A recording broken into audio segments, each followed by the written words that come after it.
शादी में आई चुड़ैल। अन्नपुर नाम के एक गांव में शादी चल रही होती है। वाह, मजा आ गया फूफा जी। शादी में क्या खाना बना है, बाराती तो उंगलियां चाटते रह जाएंगे। हाँ, तुमने सही कहा, पनीर की सब्जी का तो कोई जवाब ही नहीं। दूसरी तरफ पंडित जी फेरों की तैयारी कर रहे होते हैं कि तभी वहाँ एक चुड़ैल आ जाती है। अरे मर गया रे, ये चुड़ैल यहाँ क्या कर रही है? अरे दिवाकर जी, ये आपकी कौन सी रिश्तेदार है? अरे मुझे क्या पता, क्या भाग्यवान, कहीं ये तुम्हारे मायके से तो नहीं आई है।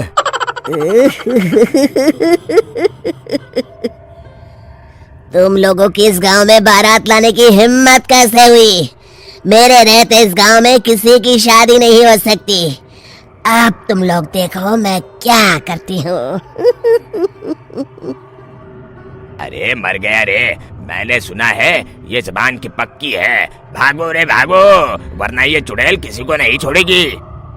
हाँ, तुम सही कहते हो मोहन भाई, यहाँ से भाग लेने में ही हम सबकी भलाई है। देखते ही देखते शादी के मंडप में भगदड़ मच जाती है और चुड़ैल सब कुछ उजाड़ कर रख देती है। फिर एक दिन मोहन की शादी तय हो जाती है। अरे भाई, अगले हफ्ते मेरी शादी तय हो गई है, लेकिन इस चुड़ैल की दहशत के मारे तो मेरे हाथ पैर कांप रहे हैं। अरे मोहन, तुम्हारा दिमाग तो खराब नहीं हो गया? तुम अपने साथ साथ हम सब गांव वालों को भी बलि का बकरा बनाना चाहते हो? उस चुड़ैल के रहते तुमने अपनी शादी के बारे में सोच भी कैसे लिया? देखो गोपाल, डर तो मुझे भी लग रहा है, लेकिन उस चुड़ैल के डर से मैं जिंदगी भर कुंवारा तो नहीं रह सकता। तभी वहाँ मोहन के होने वाले ससुर आ जाते हैं। अरे ससुर जी आप? देखो, अब तक मैं तुम्हारा ससुर बना नहीं हूँ और शायद बनूंगा भी नहीं। ये आप क्या कह रहे हैं? मैंने तो शादी का कोड भी सिलवा लिया है। मैं अपनी बेटी की शादी किसी अच्छे गांव में कराना चाहता हूँ। तुम्हारा गांव तो भूतिया गांव है। मैं तो क्या, अब तो कोई भी अपनी लड़की इस गांव वालों को नहीं देगा। इस तरह चुड़ैल के डर से उस गांव में किसी की भी शादी नहीं हो पाती।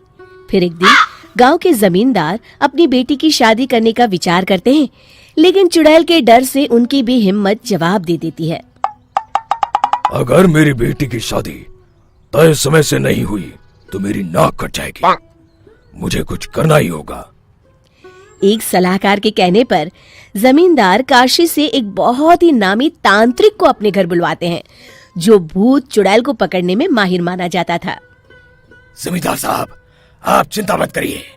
इस गांव की सीमा में प्रवेश करते ही मुझे उस चुड़ैल के बारे में सब पता चल गया था।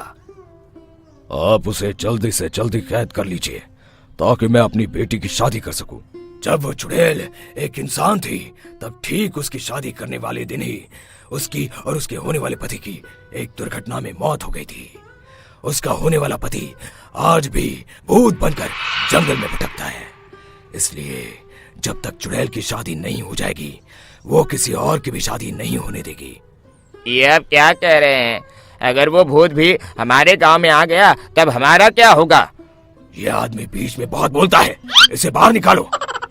उसके बाद तांत्रिक बताते हैं कि अगर उस भूत के साथ चुड़ैल की शादी करा दी जाए तो वो चुड़ैल हमेशा हमेशा के लिए उस गांव को छोड़कर चली जाएगी।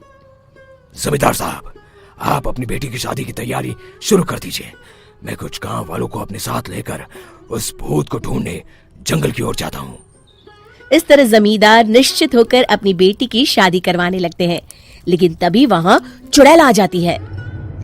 मैंने तुम गांव वालों को समझाया था ना कि इस गांव में कभी कोई शादी नहीं करेगा। लगता है तुम लोग मुझे हल्के में ले रहे हो। चुड़ैल जमींदार की बेटी को उठा लेती है। अब देखती हूँ बिना दुल्हन के तुम लोग शादी कैसे करोगे। मैं इसे अपने साथ ले जा रही हूँ। छोड़ मुझे, पिताजी, मुझे बचाइए। अरे कोई मेरी बेटी को बचाओ। तभी तांत्रिक उस भूत को लेकर वहां पहुंचता है। अरे भाग्यवान, रुको, इन मासूमों को परेशान मत करो। मैं आ गया हूँ, अब तुम मेरे साथ चलो। चुड़ैल बहुत खुश हो जाती है। आप आ गए, चलिए अब हम मंदिर में चलकर शादी कर लेते हैं। अरे अरे अरे अरे, ये क्या कह रही हो? मंदिर में जाके दोबारा मरना है क्या? चलो, आज से हम जंगल में रहेंगे।